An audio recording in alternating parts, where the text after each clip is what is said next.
Hello everyone. ये कहानी एक बूढ़े मजबूर पिता की है। एक गांव में एक आदमी रहता था जो बहुत बूढ़ा हो चुका था, जिस वजह से उसे कम दिखाई देता था और बहुत कमज़ोर हो गया था। इसलिए अपनी बची कुची ज़िंदगी अपने बेटे के साथ बिता सके, इसलिए शहर में रह रहे उसके बेटे के घर रहने चला गया। बेटा एक शहर के छोटे मकान में रहता था। मकान तो उसका छोटा था, लेकिन उसके अंदर जो चीज़ें थीं वह महंगी थीं। उस मकान में बेटा, उसकी पत्नी और उनका एक 5 साल का बच्चा, यह छोटा सा परिवार साथ मिलकर रहता था। बूढ़े पिता के आने से उनके परिवार का एक सदस्य और बढ़ गया। यह पूरा परिवार रोज सुबह शाम डाइनिंग टेबल पर साथ में खाना खाया करता। बूढ़ा पिता अपनी कमजोरी के चलते हमेशा खाने की चीजें नीचे गिराता रहता और कई बार कांच के बर्तन भी टूट जाया करते थे। कुछ दिनों तक तो बहू और बेटे ने ये सब सहन किया, लेकिन बाद में वे दोनों बूढ़े की ऐसी हरकतों से चिढ़ने लगे। एक दिन बेटे ने कहा कि ऐसा कब तक चलेगा, हमें कुछ करना पड़ेगा। उसकी पत्नी भी इस बात से सहमत हुई। अगले दिन बेटा कहीं से एक पुराना मेज लेकर आया और घर के एक कोने में उसे लगा दिया और अपने पिताजी से कहा कि आप यहीं बैठकर खाना खा लिया कीजिए। उन्होंने एक लकड़ी का बर्तन भी बनवाया जिसमें वे अपने बूढ़े बाप को खाना देने लगे।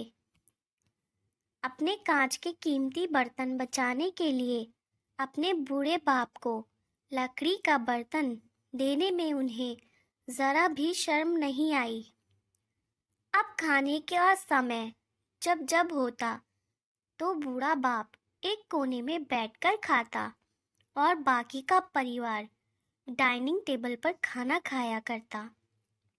डाइनिंग टेबल पर बैठे बैठे दोनों पति पत्नी कभी कभी अपने बूढ़े बाप की तरफ देख लिया करते। बूढ़े बाप की आंखों में उन्हें आंसू भी नजर आते, मगर उन पर जैसे कोई असर ही नहीं होता। बूढ़े का पोता भी यह नज़ारा हमेशा देखता और वह अपने में ही खोया रहता था।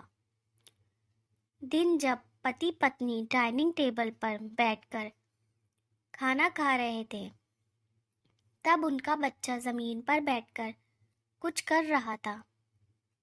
उन दोनों ने बच्चे के हाथ में लकड़ी का टुकड़ा देखा, लेकिन उन्हें कुछ समझ में नहीं आया कि बच्चा लकड़ी के टुकड़े के साथ क्या कर रहा है। जब बच्चे के पिता ने उसे पूछा कि बेटा, आओ खाना खा लो, तुम नीचे बैठकर क्या कर रहे हो, तब बच्चे ने भोलेपन से कहा, अरे मम्मी पापा, मैं आप दोनों के लिए लकड़ी का बर्तन बना रहा हूँ ताकि आप लोगों को जब आप बूढ़े हो जाओ तो दिन में खाना दे सकूं। अपने नादान बेटे द्वारा की गई ये सहज बात दोनों के दिल में तीर की तरह उतर गई। दोनों एक दूसरे का चेहरा निहारने लगे। बिना कुछ कहे ही दोनों की आंखों में पानी आ गया और उन्हें अपने भविष्य की किताब अपने आप के सामने खुलती हुई नजर आई। उन्हें समझने में ज़्यादा देर नहीं लगी कि अब उन्हें आगे क्या करना पड़ेगा। अगले दिन कमरे के कोने में से वह पुराना मेज़ हट गया और अब बूढ़ा पिता और बाकी का परिवार साथ में मिलकर फिर से खाना खाने लगे। बूढ़े की कमज़ोरी की वजह से हो रही गलतियां भी अब किसी को नहीं चिढ़ाती थी।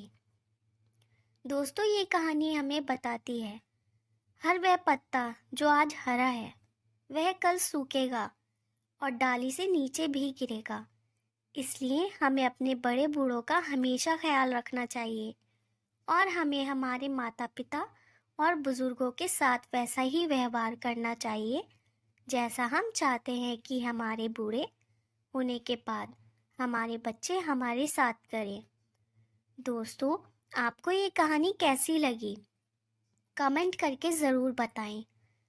अगर अच्छी लगी हो तो आप अपने दोस्तों और परिवार के साथ इसे शेयर कर सकते हैं, और ख़ास करके ऐसे लोगों के साथ ज़रूर शेयर कीजिएगा जिनका व्यवहार बूढ़े के साथ अच्छा ना हो। और हमारे चैनल को लाइक और सब्सक्राइब भी कर दीजिएगा। Thank you.